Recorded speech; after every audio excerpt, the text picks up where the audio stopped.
Hello everyone, welcome back to Raji home style. నేను మీ రాజేశ్వరి అండి. ఈరోజు రాజీ హోమ్ స్టైల్లో ఫ్రెంచ్ ఫ్రైస్ని ఏ విధంగా చేసుకోవాలో సింపుల్ ప్రాసెస్లో ఈరోజు ఈ వీడియోలో చూపిస్తాను. ఫస్ట్ ఆఫ్ ఆల్ నేను ఇక్కడ 3 ఆలూలను తీసుకున్నానండి. పెద్ద సైజు ఆలూలు అయితే కనుక ఫ్రెంచ్ ఫ్రైస్కి బాగుంటాయి అన్నమాట. వీటిని శుభ్రంగా కడిగేసి పైన పీల్ ఆఫ్ చేసేసుకోవాలి. పైన పీల్ అంతా ఇలా పీలర్తో పీల్ ఆఫ్ చేసేసుకోవాలండి. మనం ఎన్ని ఆలూలు తీసుకున్నా కూడా అన్నింటికి ఇలాగే పీల్ ఆఫ్ చేసేసుకోవాలి. ఇలా చక్కగా పీల్ ఆఫ్ చేసిన తర్వాత నిలువుగా స్లైసెస్గా కట్ చేసుకోవాలి. కొద్దిగా పల్చగా కట్ చేసుకోవాలన్నమాట. మరీ లావుగా కాకుండా కొద్దిగా పల్చగా అన్నమాట. ఇక్కడ వీడియోలో చూపిస్తున్న విధంగా స్లైసెస్గా కట్ చేసేసుకోవాలి. ఇలా అన్నింటినీ స్లైసెస్గా కట్ చేసిన తర్వాత ఒక బౌల్లో కొన్ని వాటర్ని తీసుకొని ఈ స్లైసెస్ని అన్నింటినీ ఆ వాటర్లో వేసేసుకొని కొద్దిగా సాల్ట్ని యాడ్ చేయండి. ఇలా సాల్ట్ ఉన్న వాటర్లో వీటిని వేసుకోవటం వలన ఆలూ పీసేసుకున్న స్టాచ్యూ అనేది రిమూవ్ అయిపోతుంది అనమాట. జస్ట్ ఒక 5 to 10 minutes పాటు అలాగే ఉంచేయండి.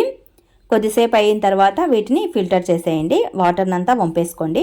ఇలా వాటర్ అంతా వంపేసుకున్న వీటిని వేడి వాటర్లో ఒక 3 to 5 minutes పాటు మరిగించుకోవాలండి. ఎక్కువసేపు ఏమీ కాదు.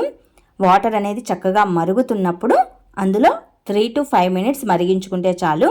లో ఫ్లేమ్లోనే మరిగించుకోవాలి, హై ఫ్లేమ్లో కాదు. వాటర్లో కొద్దిగా సాల్ట్ని వేసుకోండి, చాలా బాగుంటాయి అన్నమాట. సాల్టీగా కొద్దిగా బాగుంటాయి ఇవి. ఇందులో కావాలంటే కొద్దిగా చిల్లీ పౌడర్నైనా వేసుకోవచ్చు, నేనైతే యాడ్ చేయలేదు. జస్ట్ ఒక 5 minutes ఇలాగా మరిగించిన తర్వాత వీటిని తీసేసి ఏదైనా క్లాత్ పైన ఆరబెట్టేసుకోవాలి. ఇక్కడ వీడియోలో చూపిస్తున్న విధంగా ఏదైనా మంచి క్లాత్ పైన బాయిల్ అయిన వీటిని ఆరబెట్టేసుకోవాలి. ఒక 15 minutes టైం పడుతుందండి ఇవన్నీ డ్రై అవ్వటానికి. కాటన్ క్లాత్తో తుడిచేసామంటే కొద్దిగా తొందరగానే ఆరిపోతాయి. అలాగే వదిలేసామంటే 15 minutes టైం పడుతుంది. ఇవి చక్కగా డ్రై అయిన తర్వాత ఆయిల్లో వీటిని వేసేసుకొని డీప్ ఫ్రై చేసుకోవాలి. At a time single time ఇవి డీప్ ఫ్రై అవ్వవండి, కొద్దిగా మెత్తగా అనిపిస్తూ ఉంటాయి. సెకండ్ టైం మళ్ళీ డీప్ ఫ్రై చేసినప్పుడు క్రంచీగా అనిపిస్తాయి. ఇక నేను సింగిల్ టైం చేస్తున్నాను. వీటిని తీసి ఒక ప్లేట్లోకి వేసేసుకోవాలి. చూడండి ఈ విధంగా ఉంటాయి అన్నమాట, మెత్త మెత్తగా. వీటిని మళ్ళీ సెకండ్ టైం మళ్ళీ మనం డీప్ ఫ్రై చేసుకోవాలి. అప్పుడే అవి క్రంచీగా మంచి టేస్టీగా ఉంటాయి.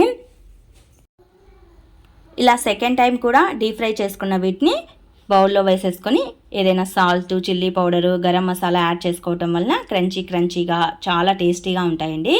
ఇంతేనండి, ఫ్రెంచ్ ఫ్రైస్ని మనం ఇంట్లోనే ఈజీగా ప్రిపేర్ చేసుకోవచ్చు, చాలా బాగుంటాయి. మరి మీకు నేను చేసిన ఈ వీడియో నచ్చినట్లయితే మరిన్ని ఇలాంటి వీడియోస్ కోసం వెంటనే